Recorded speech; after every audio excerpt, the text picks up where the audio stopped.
We continue lectures 4 and 5, The Religion of Healthymindedness, from the Varieties of Religious Experience, a study in human nature by William James. How conversions are thus made. And converts confirmed is evident enough from the narratives which I have quoted. I will quote yet another couple of shorter ones to give the matter a perfectly concrete turn. Here is one. One of my first experiences in applying my teaching was 2 months after I first saw the healer. I fell spraining my right ankle, which I had done once 4 years before, having been had to use a crutch and elastic anklet for some months, and carefully guarding it ever since. As soon as I was on my feet, I made the positive suggestion and felt it through all my being. There is nothing but God, and all life comes from Him perfectly. I cannot be sprained or hurt. I will let Him take care of it. Well, I never had a sensation in it, and I walked 2 miles that day. The next case not only illustrates experiment and verification, but also the element of passivity and surrender, of which a while ago I made such account. I went into town to do some shopping one morning, and I had not been gone long before I began to feel ill. The ill feeling increased rapidly until I had pains in all my bones, nausea and faintness, headache, all the symptoms, in short, that precede an attack of influenza. I thought I was going to have the grippe epidemic then in Boston, or something worse. The mind cure teachings that I had been listening to all the winter thereupon came into my mind, and I thought that here was an opportunity to test myself. On my way home, I met a friend, and I refrained with some effort from telling her how I felt. That was the first step gained. I went to bed immediately, and my husband wished to send for the doctor, but I told him that I would rather wait until morning and see how I felt. Then followed one of the most beautiful experiences of my life. I cannot express it any other way than to say that I did lie down in the stream of life and let it flow over me. I gave up all fear of any impending disease. I was perfectly willing and obedient. There was no intellectual effort or train of thought. My dominant idea was, "Behold the handmaid of the Lord. Be it unto me even as thou wilt," and a perfect confidence that all would be well, that all was well. The creative life was flowing into me every instant, and I felt myself allied with the infinite, in harmony and full of the peace that passeth understanding. There was no place in my mind for a jarring body. I had no consciousness of time or space or persons, but only of love and happiness and faith. I do not know how long this state lasted, nor when I fell asleep, but when I woke up in the morning, I was well. These are exceedingly trivial instances, but in them, if we have anything at all, we have the method of experiment and verification. For the point I am driving at now, it makes no difference whether you consider the patients to be deluded victims of their imagination or not. That they seemed to themselves to have been cured by the experiments tried was enough to make them converts to the system. And although it is evident that one must be of a certain mental mold to get such results, for not everyone can get thus cured to his own satisfaction, any more than everyone can be cured by the first regular practitioner whom he calls in, yet it would surely be pedantic and over-scrupulous for those who can get their savage and primitive philosophy of mental healing verified in such experimental ways as this, to give them up at word of command for more scientific therapeutics. What are we to think of all this? Has science made too wide a claim? I believe that the claims of the sectarian scientist are, to say the least, premature. The experiences which we have been studying during this hour, and a great many other kinds of religious experiences, are like them, plainly show the universe to be a more many-sided affair than any sect, even the scientific sect, allows for. What in the end are all our verifications but experiences that agree with more or less isolated systems of ideas, conceptual systems that our minds have framed? But why, in the name of common sense, need we assume that only one such system of ideas can be true? The obvious outcome of our total experience is that the world can be handled according to many systems of ideas, and is so handled by different men, and will each time give some characteristic kind of profit for which he cares to the handler, while at the same time some other kind of profit has to be omitted or postponed. Science gives to all of us telegraphy, electric lighting, and diagnosis, and succeeds in preventing and curing a certain amount of disease. Religion, in the shape of mind cure, gives to some of us serenity, moral poise, and happiness, and prevents certain forms of a disease as well as science does, or even better, in a certain class of persons. Evidently, then, the science and religion are both of them genuine keys for unlocking the world's treasure house to him who can use either of them practically. Just as evidently, neither is exhaustive or exclusive or the other's simultaneous use. And why, after all, may not the world be so complex as to consist of many interpenetrating spheres of reality, which we can thus approach in alternation by using different conceptions and assuming different attitudes? Just as mathematicians handle the same numerical and spatial facts by geometry, by analytical geometry, by algebra, by the calculus, or by quaternions, and each time come out right. On this view, religion and science, each verified its own way, from hour to hour and from life to life, would be co-eternal. Primitive thought, with its belief in individualized personal forces, seems at any rate as far as ever from being driven by science from the field today. Numbers of educated people still find the directest experimental channel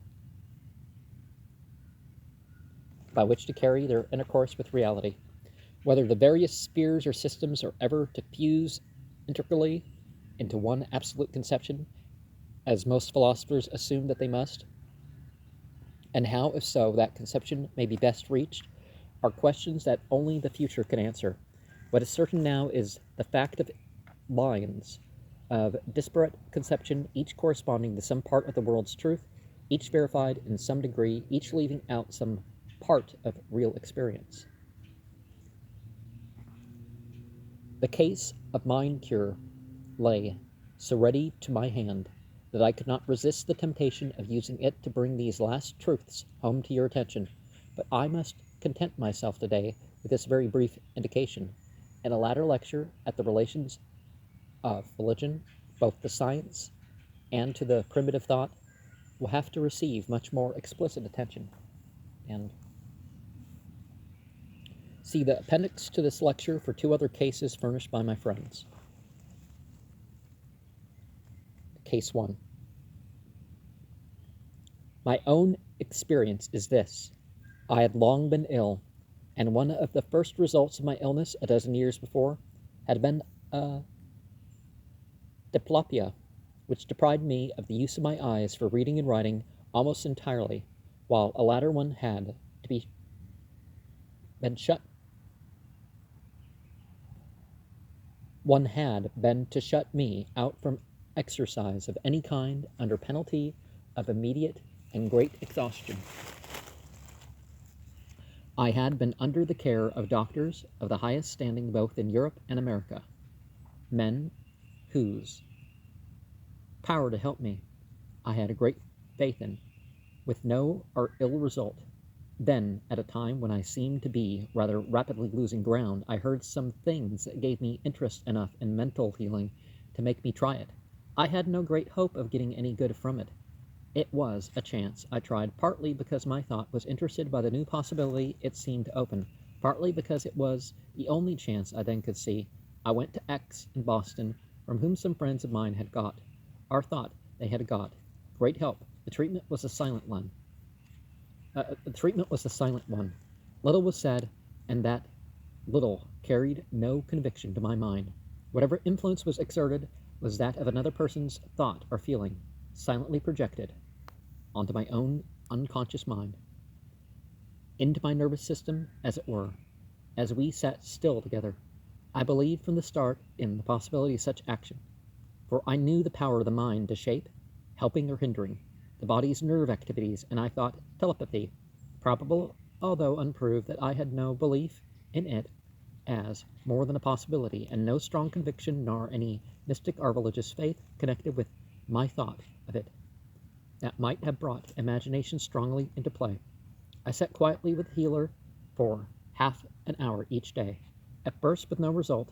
Then after 10 days or so, I became quite sudden and swiftly conscious of a tide of new energy rising within me, a sense of power to pass beyond old halting places, of power to break the bounds that, though often tried before, it had long been veritable walls about my life, too high to climb.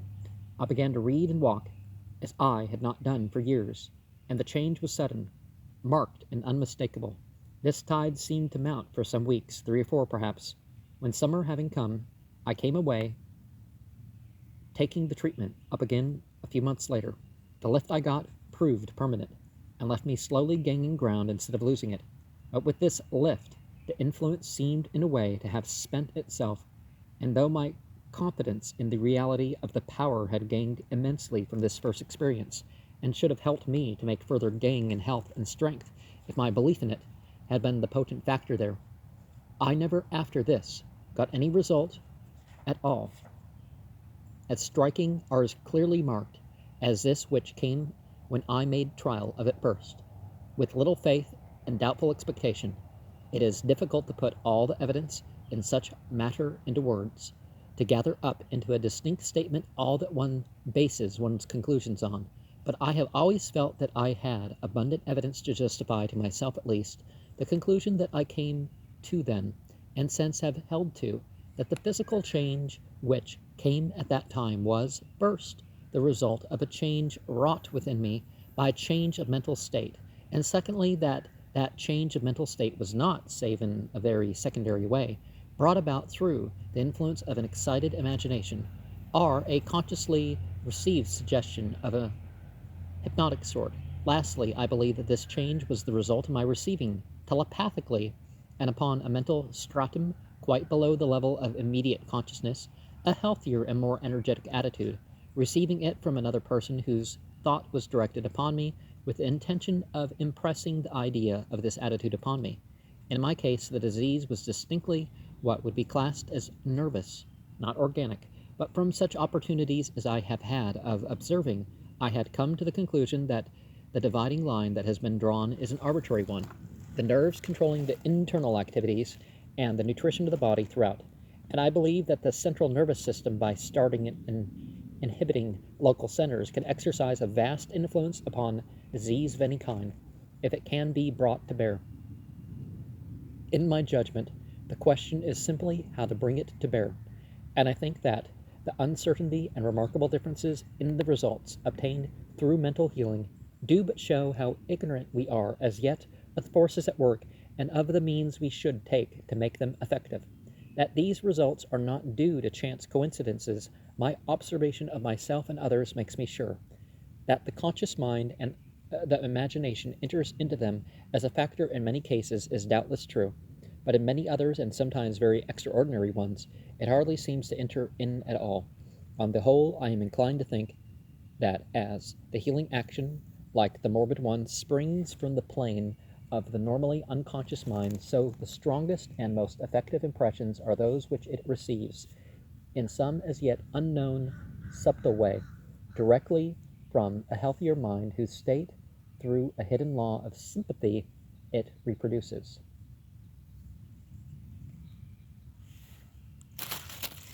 So a lot more sort of a Christian form of sympathetic magic, right? Although Does he mention anything that would make it clear that the guy's a Christian? No, it doesn't, but case 2. At the urgent request of friends and with no faith and hardly any hope, possibly owing to a previous unsuccessful experience with a Christian Scientist, our little daughter was placed under the care of a healer and cured of a trouble about which the physician had been very discouraging in his diagnosis. This interested me, and I began studying earnestly the method and philosophy of this method of healing. Gradually an inner peace and tranquillity came to me in so positive a way that my manner changed greatly. My children and friends noticed the change and commented upon it. All feelings of irritability disappeared. Even the expression of my face changed notably. I had been bigoted, aggressive, and intolerant in discussion both in public and private. I grew broadly tolerant and receptive towards the views of others. I had been nervous and irritable, coming home 2 or 3 times a week with a sick headache induced, as I then supposed, by dyspepsia and cataract? Is that what he means? I grew serene and gentle, and the physical troubles entirely disappeared. I had been in the habit of approaching every business interview with an almost morbid dread. I now meet everyone with confidence and inner calm. I may say that the growth has all been toward the elimination of selfishness. I do not mean simply the grosser, more sensual forms, but those subtler and generally unrecognized kinds, such as express themselves in sorrow, grief, regret, envy, etc. It has been in the direction of a practical, working realization of the immanence of God and the divinity of man's true inner self. And, well, if we're created in the image of God, then there's stuff that we can reflect, right?